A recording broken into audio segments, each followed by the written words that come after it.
നമ്മളെല്ലാവർക്കും വേണ്ടി ഇവിടെ എത്തിച്ചേർന്ന ബഹുമാന്യരെ ഡോക്ടർ നെടുവട്ടം ഗോപാലകൃഷ്ണൻ, ഇപ്പോൾ എത്തിയത് doctor Ezhumattoor Rajarajavarma, professor C.R. Prasad, doctor M. Sreenathan, doctor M. Sathyan, doctor Velukkudi Rajendran, ഇപ്പോൾ നമുക്ക് റെസൊല്യൂഷൻ വായിച്ചു ശ്രീ ബിനി സാഹിറ്റി, ഇവിടെ നമ്മൾക്ക് എല്ലാ കാര്യങ്ങളും ഓർഗനൈസ് ചെയ്യുന്ന KPCCന്റെ വിചാര വിഭാഗത്തിൻ്റെ നേതാവും കൂടിയായ അഡ്വക്കേറ്റ് വിനോദ് സർ, ഇന്ന് എത്തിച്ചേർന്ന എല്ലാ സുഹൃത്തുക്കളെ, സഹോദരി സഹോദരന്മാരെ, മാധ്യമ സുഹൃത്തുക്കളെ, എല്ലാവർക്കും എൻ്റെ വിനീതമായ നമസ്കാരം.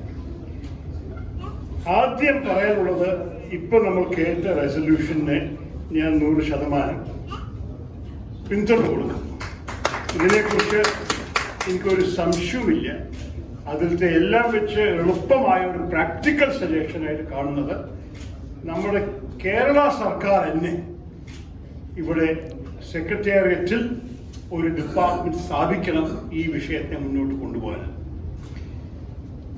ഈ ചരിത്രത്തെക്കുറിച്ച് എനിക്കൊരു ചെറിയൊരു ഇൻവോൾവ്മെന്റ് ഉണ്ട്. ഞാൻ ആദ്യം 2009 MP ആവുമ്പോൾ നമ്മുടെ ഇപ്പോഴത്തെ DCC പ്രസിഡന്റ് പാലോട് രവി KPCCന്റെ പേരിൽ ഒരു സെമിനാർ നടത്തി ഞങ്ങൾ എല്ലാ എട്ടിമാരെയും ക്ഷണിച്ചിട്ട് ഈ ഡിമാൻഡ് 2005 മുതൽ ആരംഭിച്ചൊരു ഡിമാൻഡായിരുന്നു, മലയാളം ക്ലാസിക്കൽ ലാംഗ്വേജ് ആയിട്ട് ശ്രേഷ്ഠ ഭാഷയായിട്ട് പ്രഖ്യാപിക്കണം ആവശ്യപ്പെട്ടിട്ട് അതിനെ നിങ്ങൾ പിന്തുണ തരണം, അതിനെ മുന്നോട്ട് കൊണ്ടുപോകണമെന്ന് ആവശ്യപ്പെട്ട് KPCCന്റെ ആവശ്യം പ്രഖ്യാപിച്ച ശേഷം ഞാൻ ഡൽഹിയിൽ ഇതിനുവേണ്ടി സംസാരിച്ചു. പാർലമെന്റിൽ ഒരിക്കലും, പിന്നെ ഓരോരോ മന്ത്രിമാരും. ഭാഗ്യത്തോടെ ഒക്ടോബർ 2012 ഈ ചുമതല എനിക്ക് തന്നു. ഞാനായിരുന്നു മന്ത്രി. അങ്ങനെയാണ് 2013 അഭിമാനത്തോടെ നമ്മൾക്ക് ഈ പ്രഖ്യാപനം നടത്താൻ സാധിച്ചത്. അപ്പോൾ എനിക്കൊരു ചെറിയൊരു ഇൻവോൾവ്മെന്റ് ഉണ്ടായിരുന്നു തുടക്കം മുതൽക്ക് ഈ കാര്യത്തിൽ. ആ സമയത്ത് എനിക്ക് ഇപ്പോൾ കൂടി ഓർമ്മയിൽ ഒരു തമാശ കാര്യം, ഞങ്ങൾ central institute of classical Tamil സ്ഥാപിച്ചു. ആ തീരുമാനം ഞാൻ മന്ത്രിയോട് മുമ്പ് തീരുമാനിച്ചതായിരുന്നു. 2008 എൻ്റെ ഓർമ്മയിൽ തീരുമാനിച്ചതായിരുന്നു. അപ്പോ എന്ത് വെച്ച് ഈ ക്ലാസിക്കൽ തമിഴ് ഇൻസ്റ്റിറ്റ്യൂട്ട് ചെയർമാനെ കരുണാനിധി ആക്കിയപ്പോൾ ഞാൻ മന്ത്രിയാവുമ്പോൾ മുഖ്യമന്ത്രി മാറിയിട്ട് ജയലളിത ആയിട്ടില്ല. അപ്പൊ ജയലളിത ഏത് മീറ്റിംഗിലും പങ്കെടുക്കാൻ തയ്യാറായിരുന്നില്ല. ഇത് കരുണാനിധി സ്ഥാപിച്ച ഒരു ഇൻസ്റ്റിറ്റ്യൂട്ടാണ് പറഞ്ഞത്. അപ്പൊ ഞാൻ മന്ത്രിയായ കാരണം ഞാനായിരുന്നു സെൻട്രൽ ഗവൺമെന്റിന്റെ പ്രതിനിധി ഈ ക്ലാസിക്കൽ ഇൻസ്റ്റിറ്റ്യൂട്ടിന്റെ ബോർഡിൽ. പക്ഷെ എന്റെ 15 മാസം മന്ത്രി ആയിരിക്കുന്ന സമയത്തിൽ എനിക്ക് ഒരു മീറ്റിംഗ് കൂടി പങ്കെടുക്കാൻ സാധിച്ചില്ല. കാരണം രാഷ്ട്രീയ വിവാദത്തിൽ പെട്ടുപോയി. അപ്പൊ നമുക്ക് അത്ര വലിയ കാര്യമായിട്ട് കാണാൻ ആവശ്യമില്ല തമിഴ്നാട് സംഭവിച്ചതൊക്കെ. പക്ഷെ 1-2 കാര്യങ്ങൾ സത്യമാണ്. അവർക്ക് നല്ല പണം കിട്ടി. അത് കേന്ദ്ര സർക്കാരിന്റെ വഴിക്കും കിട്ടി, സംസ്ഥാന സർക്കാരിന്റെ വഴിക്കും കിട്ടി. ഒരു 25 കോടിയുടെ ഒരു ബിൽഡിംഗ് കെട്ടിയിട്ടുണ്ട്. 70,000 സ്ക്വയർ ഫീറ്റിന്റെ എല്ലാ ഓഡിറ്റോറിയം, ഓഫീസുകൾ, ലൈബ്രറി ഒക്കെ വെച്ചിട്ട് വലിയൊരു കെട്ടിടം അവർ കെട്ടിയിട്ടുണ്ട്. 2022 അതിന്റെ ഉദ്ഘാടനം. അതുകൊണ്ട് classical institute, central institute of classical Tamil എന്ന് പറഞ്ഞത് അത് മുന്നോട്ട് പോയിട്ടൊന്നും സംശയം വേണ്ട. നമ്മൾ ചിന്തിക്കാൻ കൂടി എത്തിയിട്ടില്ല ആ സ്ഥിതിയിൽ. പക്ഷെ ഞാനിത് ഈ കഥ പറയുന്നത് നമ്മൾ അത്രത്തോളം ഈ രാഷ്ട്രീയ വിവാദങ്ങൾ ഇതിൻ്റെ ഇടയിൽ കിടാൻ ആവശ്യമില്ല. എൻ്റെ അഭിപ്രായത്തിൽ നമ്മൾ KPCCയിൽ നിന്ന് ആവശ്യപ്പെടുന്ന ഒരു കാര്യം, ഇപ്പൊ നമ്മളെ ഭരിക്കുന്ന സർക്കാർ അതിനെ ഏറ്റെടുത്താൽ നമുക്ക് സന്തോഷമേ ഉള്ളൂ.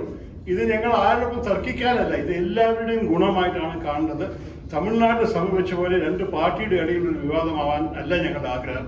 ഞങ്ങൾ ആഗ്രഹിക്കുന്നത് ഈ കാര്യം എല്ലാ മലയാളികൾക്കും ഒരു ആവശ്യമായിട്ടാണ് കാണുന്നത്. ഞാൻ മധുരിനോട് ചെറിയൊരു കാര്യം പറഞ്ഞത്, ഈ 3500 വർഷം നമ്മളെ മലയാളം ഉണ്ടാകുന്നത് പറയണത് ശരിക്കും സത്യമല്ല. അത് നമ്മൾ അത്ര ദൂരം പോകാൻ ആവശ്യമില്ല. നിങ്ങൾ ഒരുപക്ഷെ അറിയാൻ ഒരു വലിയൊരു കോടതി കേസ് ഉണ്ടായിരുന്നു മദ്രാസ് ഹൈക്കോർട്ടിൽ. മദ്രാസ് ഹൈക്കോർട്ടിൽ കോടതി പറഞ്ഞത്, കോടതിയിൽ പരാതി കൊടുത്തത് നമ്മളെതിരെ മാത്രമല്ല, തെലുഗു, കന്നഡത്തിനെതിരും ആയിരുന്നു. ഒടിയ എല്ലാ ഭാഷകളും, പിന്നെ തമിഴിന് അത്ര പഴക്കമില്ല എന്ന് പറഞ്ഞൊരു കേസായിരുന്നു. പക്ഷേ ഒരു കാര്യം കോടതി തീരുമാനിച്ചത്, ഒരു സംശയവുമില്ല, ഇന്നത്തെ തമിഴും ഇന്നത്തെ മലയാളവും രണ്ടും ഓൾഡ് തമിഴ് എന്ന് പറഞ്ഞ ഭാഷയിൽ നാം ഡിസെൻഡ് ചെയ്തിരിക്കുന്നത്. അതിനെക്കുറിച്ച് സംശയമില്ല. പക്ഷെ ശരിക്കും പറയുകയാണെങ്കിൽ നമുക്ക് ഓൾഡ് തമിഴിൽ നിന്ന് കിട്ടിയ ചില ശബ്ദങ്ങളും വാക്കുകളും ഉപയോഗങ്ങളും അത് ഇന്നത്തെ തമിഴിലില്ല. അതിൻ്റെ അർത്ഥം രണ്ടും ഈ ക്ലാസിക്കൽ ഓൾഡ് തമിഴിൽ നിന്ന് ഇറങ്ങി വന്ന കാരണം 2 ഭാഷയിലും ഒരു പുതിയ ഭാഷയായിട്ട് കാണാൻ സാധിക്കണം. ഒരേ വഴിക്ക് അവർക്ക് ഈ ഒരേ റൂട്ട്സ് എന്ന് ഇറങ്ങിയെന്ന് പറയാൻ സാധിക്കാൻ ഉള്ള സാധ്യത. അതുകൊണ്ട് തമിഴ് നമ്മൾ അറിയപ്പെടുന്ന തമിഴ് ക്ലാസിക്കൽ ലാംഗ്വേജ് ഒക്കെയാണ്, പക്ഷെ ഇന്നത്തെ തമിഴ് ഓൾഡ് തമിഴ് അല്ല. അതുപോലെ തന്നെ മലയാളം 1500 വർഷത്തിനേക്കാൾ കൂടുതലായ ഒരു ഭാഷയാണെങ്കിൽ അത് ഒരു പഴയ ഭാഷയാണ്. അതിനെക്കുറിച്ച് എപ്പോഴാണ് തർക്കം നിൽക്കുന്നുണ്ട്. ശരിക്കും പറയുകയാണ്, നമ്മൾ ആദ്യത്തെ എഴുതിയ മലയാളത്തിൽ ലിപിയിൽ എഴുതിയ ഒരു ടെക്സ്റ്റായിട്ട് കാണുന്നത് 9ാം നൂറ്റാണ്ടിൽ തന്നെ, 1200 വർഷമായിട്ടുള്ളൂ. പക്ഷെ മലയാളം സംസാരിച്ചിട്ട് 1500 വർഷത്തേക്കാൾ റഫ്ലി അത്രയും ആയിരുന്നൊരു സംസാരം എല്ലാവർക്കും ഉള്ള കാരണം ഈ വിഷയത്തിൽ നിന്ന് ഇനി തർക്കമില്ല. എന്തായാലും മദ്രാസ് ഹൈക്കോർട്ട് ആ കേസിനെ തള്ളി, റിജക്ട് ചെയ്തു. അതോടെ ഇനി നമ്മളുടെ ക്ലാസിക്കൽ ലാംഗ്വേജ് ചെയ്ത് മലയാളം ഒരു ശ്രേഷ്ഠ ഭാഷയാണെന്ന് ആർക്കും ഇനി തർക്കിക്കാൻ ആവശ്യമില്ല, തർക്കമില്ല. ആ കേസ് ഡിസ്പോസ് ചെയ്ത ശേഷം കുറെ വർഷങ്ങളായി. അപ്പൊ എന്താണ് തടസ്സം? എന്തുകൊണ്ടാണ് നമ്മുടെ സംസ്ഥാന സർക്കാർ ആവശ്യമുള്ള കാര്യങ്ങൾ ചെയ്യാത്തതാണ് നമുക്ക് ശരിക്കും ചോദിക്കാൻ സാധിക്കുക. ശരിക്കും നമ്മൾ നോക്കുകയാണെങ്കിൽ ഈ സർക്കാർ ഭരണത്തിൽ വന്ന ശേഷം ഒറ്റ ആക്ഷനും എടുത്തിട്ടില്ല ഇങ്ങനെ ഒരു ശ്രേഷ്ഠ ഭാഷ ഇൻസ്റ്റിറ്റ്യൂട്ട് സ്ഥാപിക്കാനോ ഈ വിഷയത്തിൽ തന്നെ മുന്നോട്ട് കൊണ്ടുപോകാൻ. ഒരു ഫണ്ട്, സ്പെഷ്യൽ ഫണ്ടായിട്ട് അവരുടെ ബഡ്ജറ്റിൽ അവർ ഉൾപ്പെടുത്തിയിട്ടില്ല. ഏത് പ്രോഗ്രാമും പോളിസിയും അവർ പ്രഖ്യാപിച്ചിട്ടില്ല. അവർക്ക് കേന്ദ്ര സർക്കാരിന്റെ ഒപ്പം ഒരു ചർച്ചയും കൂടി നടത്തിയെന്ന് എനിക്കൊരു അറിവില്ല. എൻ്റെ അറിവിൽ എന്തായാലും ഇങ്ങനെ സംഭവിച്ചിട്ടില്ല. മന്ത്രിമാരെ കണ്ടിട്ട് നിങ്ങൾ എന്തുകൊണ്ട് ഒരു സെൻട്രൽ ഇൻസ്റ്റിറ്റ്യൂട്ട് കൊണ്ടുവരാൻ വേണ്ടി നിങ്ങൾ കഴിഞ്ഞ മുൻകൈ ഒരു അലോട്ട്മെന്റ് ചെയ്യുന്നില്ല, അങ്ങനെ ഒരു ചർച്ച ഉണ്ടായിട്ടില്ല. കേന്ദ്ര സർക്കാർ നമ്മുടെ ഭാഷയ്ക്ക് വേണ്ടി ഒരു ബഡ്ജറ്റ് അലോട്ട് ചെയ്തിട്ടുമില്ല. അതിന്റെ വിഷയം എന്താണ്? നമ്മൾ ഈ ഒരേ സമയത്ത് നോക്കിക്കോളൂ. ഞാൻ ഇത് കണ്ടിരിക്കുന്നത് നമ്മൾ തമിഴ് ഇൻസ്റ്റിറ്റ്യൂട്ടിൽ എന്തൊക്കെയാണ് സംഭവിച്ചത് ഈ കാലത്ത് തന്നെ. ഈ ഏൻഷ്യൻ തമിഴ്, ഇപ്പൊ ഈ പഴയ ഓൾഡ് തമിഴിന്റെ ഭാഷകളൊക്കെ ഇപ്പൊ ക്ലാസിക്കൽ തമിഴ് ഇൻസ്റ്റിറ്റ്യൂട്ടാണ് ഇറക്കിയിരിക്കുന്നത്.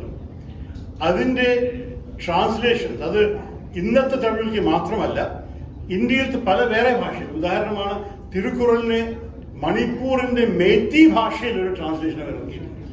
ഇതൊക്കെ നമ്മൾ നോക്കുമ്പോൾ ശരിക്ക് കേരളക്കാരെ പോലെ ആരാ ഉള്ളത്? ഇന്ത്യയുടെ എല്ലാ മുക്കിലും പ്രവർത്തിക്കുന്ന മലയാളികളുണ്ട്. അപ്പൊ അവർക്ക് ഓരോരോ ഭാഷകൾ അറിയുന്ന ആൾക്കാരായിട്ട് അവർക്ക് ഇങ്ങനെയൊക്കെ ചെയ്യാനുള്ള സാധ്യത അവസരം കണ്ടിട്ടില്ല. തമിഴിന്റെ ഒരു സാധാരണ ഗ്രാമർ മാത്രമല്ല, ഒരു ഹിസ്റ്റോറിക്കൽ ഗ്രാമർ ഇറക്കിയിട്ടുണ്ട്. ഈ ഹിസ്റ്റോറിക്കൽ ഗ്രാമർ എന്ന് പറഞ്ഞാൽ നമുക്ക് എങ്ങനെയാണ് ഭാഷ ഇവോൾവ് ചെയ്ത്, ചിലർ പറയുന്നു ഞാനൊരു ലിംഗ്വിസ്റ്റ് അല്ല, പക്ഷെ ചില ലിംഗ്വിസ്റ്റിന്റെ അഭിപ്രായം ഞാൻ വായിച്ചിട്ട് നമ്മളുടെ Malayalam has the most complex grammatical structure of any Indian language. അപ്പൊ അതിനെക്കുറിച്ച് ഒരു സ്റ്റഡി ചെയ്യാൻ ഒരു ലിംഗ്വിസ്റ്റിനെ എന്താ മലയാളി ലിംഗ്വിസ്റ്റ് ഉണ്ടാകുമല്ലോ. ഇത് നമ്മൾക്ക് ഇങ്ങനെ ഒരു ഇൻസ്റ്റിറ്റ്യൂട്ട് പോകും. പക്ഷെ ആർക്കും ഇങ്ങനെ എഴുതാൻ തോന്നിയിട്ട് അവർ ആരാണ് പബ്ലിഷ് ചെയ്യാൻ പോകണം, ആരെ വായിക്കാൻ പോകണമെന്ന് വിചാരിച്ചിട്ട്. പക്ഷെ ഇതിനെക്കുറിച്ച് ഇങ്ങനെ ഒരു ഇൻസ്റ്റിറ്റ്യൂട്ട് ഉണ്ടെങ്കിൽ ആ വിഷയത്തെ മുന്നോട്ട് കൊണ്ടുപോകാൻ സാധിക്കായിരുന്നു. പിന്നെ ഓരോരോ ഡയലക്ട്സിനെ കുറിച്ച് മലയാളത്തിൽ ചിലർ പറയും എല്ലാം 8 കിലോമീറ്റർ ഭാഷ മാറുന്നുണ്ട്. അതിനെക്കുറിച്ച് ഒരു സ്റ്റഡി നടത്താൻ എന്തുകൊണ്ട് ചെയ്യുന്നില്ല ഇങ്ങനെ ഒരു ഇൻസ്റ്റിറ്റ്യൂട്ട് ഉണ്ടെങ്കിൽ. പിന്നെ നമ്മുടെ റെസൊല്യൂഷൻ പറയുന്ന പോലെ ഇന്നത്തെ സമയത്തിൽ മെഷീൻ ലേണിംഗ്, AI ഒക്കെ വരുന്ന കാലത്തിൽ ഡിജിറ്റൽ ടെക്നോളജി ഉപയോഗിച്ചിട്ട് നമ്മുടെ ഭാഷയെക്കുറിച്ച് പഠിക്കാനും അതിനെ പല വിധത്തിൽ ട്രാൻസ്ലേഷൻ സോഫ്റ്റ്വെയർ ഉണ്ടാക്കാനും പല കാര്യങ്ങൾ ചെയ്യാൻ സാധിക്കും ഈ ഇൻസ്റ്റിറ്റ്യൂട്ടിന്. മലയാളത്തിനെ പഠിപ്പിക്കാൻ ഓൺലൈൻ ക്ലാസ്സുകൾ, അത് ലോകം മുഴുവൻ മലയാളത്തിൽ ഇൻട്രസ്റ്റ് എടുക്കുന്ന പലവർക്കും എളുപ്പത്തിൽ ഒരു സ്റ്റാൻഡേർഡ് ആയിട്ട് മലയാളം പഠിപ്പിക്കുന്ന ഒരു കോഴ്സില്ല. പലരുടെയും സ്വന്തം ഇനിഷ്യേറ്റീവ് അത് കിട്ടും. നിങ്ങൾ ഇന്റർനെറ്റിൽ പോയി തിരഞ്ഞാൽ കാണാൻ സാധിക്കും. പക്ഷെ അതും നമ്മളുടെ ഒരു ഇൻസ്റ്റിറ്റ്യൂട്ട് ഉണ്ടെങ്കിൽ ഒരു അതോറിറ്റേറ്റീവ് മലയാളം കോഴ്സായിട്ട് ലോകം മുഴുവൻ പഠിപ്പിക്കാൻ ഓൺലൈൻ നമുക്ക് ചെയ്യാൻ സാധിക്കും. ഇത് അവർ തമിഴിൽ ചെയ്യുന്നുണ്ട്. എന്നിട്ട് പല വേറെ കാര്യങ്ങൾ അവർക്ക് ഒരു നല്ലൊരു ഗവർണൻസ് സ്ട്രക്ചറുണ്ട്. ഇപ്പൊ ഈ രാഷ്ട്രീയ വിവാദങ്ങൾ കഴിഞ്ഞ ശേഷം, കരുണാനിധിയും ജയലളിതയും കാര്യം കഴിഞ്ഞ ശേഷം ഇപ്പോൾ ആ ഇൻസ്റ്റിറ്റ്യൂട്ട് വിവാദമില്ല, നന്നായി നടക്കുന്നുണ്ട് തമിഴ്നാട്ടിൽ. അതുപോലെ തന്നെ ഇവിടെയും നമ്മൾ മുന്നോട്ട് കൊണ്ടുപോകാൻ തന്നെയാണ് ആഗ്രഹിക്കുന്നത്. എനിക്ക് 1-2 കാര്യങ്ങൾ കൂടി പറയാനുള്ളൂ. പിന്നെ മറ്റേ നമ്മുടെ എക്സ്പേർട്സ് കേൾക്കണം. എനിക്കും അടുത്ത ചടങ്ങിൽ നിന്ന് വിളി വന്നുകൊണ്ടിരിക്കുന്നുണ്ട്. ഒരു കാര്യം കൂടി നമുക്ക് ചൂണ്ടിക്കാണിക്കാനുള്ളത്, തമിഴ് 2004 ശ്രേഷ്ഠഭാഷ പ്രഖ്യാപിച്ച ശേഷമാണ് സംസ്കൃതത്തിന് 2005 കൊടുത്തിരിക്കുന്ന ആ സ്റ്റേറ്റസ്. അപ്പൊ ഇന്ത്യയിലത്തെ എല്ലാം വെച്ച് പഴയ ഭാഷയായിട്ട് അറിയപ്പെടുന്നത് ശരിക്കും തമിഴ് തന്നെയാണ്. അത് കഴിഞ്ഞിട്ട് കന്നഡ 2008, തെലുങ്ക് 2008, മലയാളം 5 വർഷം കഴിഞ്ഞ് 2013, പിന്നെ അവസാനത്ത് ഒഡിയ 2014. അത് കഴിഞ്ഞ് ഏത് ഭാഷയും ആ സ്റ്റേറ്റസിന് ആഗ്രഹിച്ചിട്ട് കൊടുക്കാനുള്ള സാധ്യതയും ഉണ്ടായിട്ടില്ല. പിന്നെ നമുക്കറിയണം, നമ്മുടെ ഭാഷയിൽ ചില പ്രത്യേകതകളുണ്ട്. അത് ഈ ഓൾഡ് തമിഴ് എന്ന് അറിയുന്ന ഈ ദ്രവിഡിയൻ ഭാഷയാണെന്നൊക്കെ സംസാരം ഉണ്ടെങ്കിലും ഏത് ഭാരതീയ ഭാഷയിലും ഇത്ര സംസ്കൃതം ചേർന്ന വൊക്കാബുലറി കാണാൻ സാധിക്കില്ല. അതൊരു ഒരു അൺയൂഷ്വൽ കാര്യം. തമിഴിൽ അത്ര ഇല്ല. നമ്മുടെ മലയാളത്തിലുള്ള ആ സംസ്കൃതത്തിൻ്റെ ഇൻഫ്ലുവൻസിനെ കുറിച്ച് പഠിക്കാനും അതിൻ്റെ ഉപയോഗം ചില കാര്യങ്ങളിൽ നമ്മൾ സംസ്കൃത വാക്കുകൾ അങ്ങനെ തന്നെ എടുത്തിട്ടുണ്ട്. ഹിന്ദിയിലും കൂടി ആ വാക്കിൻ്റെ ചില മാറ്റങ്ങൾ വന്നിട്ടുണ്ട്. ഒന്നുമില്ലെങ്കിൽ അതിൻ്റെ അവസാനം നമ്മൾ മലയാളത്തിൽ ഉപയോഗിച്ചുകൊണ്ടിരിക്കുന്നത് വിശ്രമം എന്ന് പോയി കഴിഞ്ഞാൽ ഹിന്ദിയിൽ വെറും വിശ്രാം എന്നാണ്. അങ്ങനെയുള്ള ചില മാറ്റങ്ങൾ നോർത്ത് ഇന്ത്യൻ ഭാഷകൾ വന്നിട്ടുണ്ടെങ്കിലും കൂടി ശരിക്കും നോക്കുകയാണെങ്കിൽ പ്യോർ സംസ്കൃതമായിട്ട് നമ്മൾ എടുത്തു വെച്ചിരിക്കുന്നത് മലയാളം തന്നെയാണ്. ഒരേ സമയത്ത് നമ്മുടെ ഈ ലിറ്റററി ട്രഡീഷൻ, പിന്നെ തുഞ്ചൻ എഴുത്തച്ഛൻ മുതൽ വന്നിരിക്കുന്ന ഓരോരു പിന്നെ ടെക്സ്റ്റും അതിനെക്കുറിച്ച് നമ്മൾ പഠിക്കാനും മുന്നോട്ട് കൊണ്ടുപോകാനുള്ള പിന്നെ സമയമായി. അപ്പോൾ ഇതെല്ലാം പറഞ്ഞിട്ട് എനിക്ക് ചൂണ്ടിക്കാണിക്കാനുള്ളത്, ഞാൻ പറഞ്ഞത് 9ാം നൂറ്റാണ്ടിൽ തന്നെ ആദ്യത്തെ എഴുത്ത് കിട്ടിയിരിക്കുന്നത് അത് ചില കോപ്പർ പ്ലേറ്റ് ഇൻസ്ക്രിപ്ഷൻസിലാണ്. പക്ഷേ നമുക്ക് ആർഗ്യൂ ചെയ്യാൻ സാധിക്കും അതിന് മുമ്പും ഉറപ്പമായിട്ട് ഭാഷ ഉണ്ടായിരുന്നു. ഉദാഹരണം, ഈ വയനാടിൻ്റെ എടക്കൽ ഗുഹയിലും അതുപോലെ തന്നെ പിന്നെ കാസർഗോഡ് ഡിസ്ട്രിക്റ്റിലൊന്നൊരു സ്ഥലത്ത് 3ാം നൂറ്റാണ്ടും കൂടി ചില പിന്നെ ചുമരെഴുത്തൊക്കെ മലയാള ലിപിയിൽ കാണാൻ സാധിക്കുന്ന ഒരു സംസാരമുണ്ട്. അങ്ങനെയാണെങ്കിൽ നമ്മൾ എന്തായാലും ആ 1500 വർഷത്തിലും ക്രോസ് ചെയ്ത് പോയി കഴിഞ്ഞു. 1800 വർഷം കണക്കെന്തായാലും പറയാൻ സാധിക്കും. പിന്നെ വേറെ കാരണമാണ് നമ്മളുടെ പിന്നെ ആ കാലത്ത് എഴുത്തുകളൊക്കെ പിന്നെ ഇപ്പോൾ സർവൈവ് ചെയ്തിട്ടില്ല. ഈ പാം ലീവ്സിൽ എഴുതുന്നതും ചിലപ്പോൾ പിന്നെ മരത്തോടെ കടലാസ് ഉണ്ടായിരുന്നില്ല, ഇപ്പം മരത്തിലൊക്കെ എഴുതിയതും അതിപ്പോൾ എവിടെയും കാണാൻ സാധിക്കില്ല. അതാണ് നഷ്ടം. അപ്പോൾ നമുക്ക് ഒരു സംശയവുമില്ല മലയാളത്തിൻ്റെ ക്ലാസിക്കൽ സ്റ്റേറ്റസിനെ കുറിച്ചും നമ്മുടെ പഴയ ഭാഷകൾ പണ്ടുകാലത്ത് പിന്നെ പാലി ഭാഷ, സംസ്കൃത ഭാഷയെക്കുറിച്ചൊക്കെയാണ് പിന്നെ നമുക്ക് അറിയപ്പെടുന്നുണ്ടായിരുന്നത്. പക്ഷേ മലയാളത്തിൽ പല നൂറ്റാണ്ടുകൾ മുമ്പ് എഴുതിയ ജ്ഞാനപനയോ അല്ലെങ്കിൽ അധ്യാത്മരാമായണമോ കൃഷ്ണഗാഥ അതൊക്കെ നോക്കുമ്പോൾ നമുക്ക് പല ടെക്സ്റ്റും ഇപ്പൊ കൂടി ഉപയോഗിച്ച് പഠിച്ച് വായിച്ച് കേൾക്കുന്ന ടെക്സ്റ്റ് പണ്ടുകാലം മുതൽക്കേ നമ്മളുടെ കൾച്ചറിൽ ഉണ്ട്. അപ്പൊ ഇതെല്ലാം നോക്കുമ്പോൾ പിന്നെ നമുക്ക് പറയാൻ സാധിക്കാം കേരളത്തിൻ്റെ ഈ ശ്രേഷ്ഠ ഭാഷയെ സംരക്ഷിക്കാനും അതിനെ പിന്നെ നല്ലോണം ജനങ്ങൾ മനസ്സിലാക്കിപ്പിച്ച് നമുക്ക് അതിനെ പ്രോപ്പിഗേറ്റ് ചെയ്യാനുള്ള എല്ലാ മാർഗങ്ങളും പിന്നെ ഉണ്ട്. ഈ ഇൻസ്റ്റിറ്റ്യൂട്ടിന് ഒരു ബഡ്ജറ്റും ഒരു പ്രോഗ്രാമും കൊടുക്കാൻ മാത്രമേ ബാക്കിയുള്ളൂ. അതുകൊണ്ട് സംസ്ഥാന സർക്കാർ അടിയന്തരമായിട്ട് ഈ വിഷയത്തിനെ നമ്മളുടെ റെസൊല്യൂഷൻ പ്രഖ്യാപിച്ച ശേഷം സീരിയസ് ആയി എടുത്തിട്ട് ഇതിനെ ഗൗരവമായി കണ്ടിട്ട് ഈ വിഷയത്തിന് ഈ സർക്കാർ അതിന് വലിയ ചെലവൊന്നും ഉണ്ടാവില്ല. എന്തായാലും നമ്മളൊരു ഇൻസ്റ്റിറ്റ്യൂട്ട് സ്ഥാപിച്ചാൽ അതിന് കേന്ദ്ര സഹായം അഭ്യർത്ഥിക്കാൻ നമുക്ക് സാധിക്കും. എന്നിട്ട് കേന്ദ്രത്തിലും ഒരു ഭാഗത്തൊരു മാച്ചിങ് ഗ്രാൻറ്റോ അപ്പോൾ അത് കിട്ടിയാൽ കൂടി നമുക്ക് നമ്മുടെ പ്രവർത്തനം ആരംഭിക്കാൻ സാധിക്കാം. എന്നിട്ട് എൻ്റെ പിന്നെ ഒരൊറ്റ ആവശ്യമാണ്, ഇതെല്ലാം ചെയ്തു കഴിഞ്ഞിട്ട് നമുക്ക് വീണ്ടും പിന്നെ കേരളത്തിൽ മാത്രമല്ല ഡൽഹിയിൽ നമ്മളുടെ ഈ തലസ്ഥാനമായ തിരുവനന്തപുരമും ദേശീയ തലസ്ഥാനമായ ഡൽഹിയിലും ഇങ്ങനെ ഈ വിഷയത്തെക്കുറിച്ച് സീരിയസ് ചർച്ച നടത്തി മലയാളത്തെ central institute of classical Malayalam സ്ഥാപിച്ചിട്ട് നമ്മുടെ ഈ വരാൻ പോകുന്ന ഈ വർഷത്തിനകത്ത് തന്നെ ഇതിനെക്കുറിച്ച് ആക്ഷൻ എടുക്കാനുള്ള എല്ലാ ശ്രമവും നമ്മൾ ചെയ്യണം.